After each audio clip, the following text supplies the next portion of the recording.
بسم اللہ الرحمن الرحیم۔ دل کی کمزوری کا علاج۔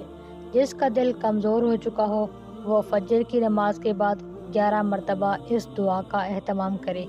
دل کمزور ہونے سے مراد بات بات پہ ڈر لگنا، دل کا بلا وجہ دھڑکنا، بات بات پہ گھبراہٹ کا محسوس ہونا اور چھوٹی باتوں پہ زیادہ خطرہ محسوس کرنا۔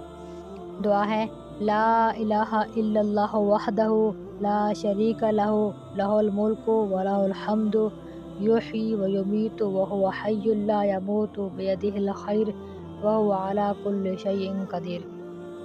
حدیث پاک میں حضور صلی اللہ علیہ وسلم نے سورہ یاسین کو قرآن پاک کا دل قرار دیا ہے۔ پس سورہ یاسین کی تلاوت دل کی مضبوطی کا بہترین علاج ہے، کیونکہ دل کو نفع دیتا ہے۔ وہ افراد جن کے دل کمزور ہو چکے ہوں وہ چند دن تک ہر نماز کے بعد توجہ کے ساتھ سورہ یاسین شریف پڑھیں یا کسی ایک وقت میں 5 مرتبہ پڑھ لیں، اور اگر یہ ممکن نہ ہو تو کم از کم صبح و شام ایک مرتبہ پڑھ لیں۔ انشاءاللہ بھرپور فائدہ ہوگا۔ امید کرتی ہوں آپ کو یہ باتیں پسند آ رہی ہوں گی۔ ہمیں دعا میں یاد رکھیے گا۔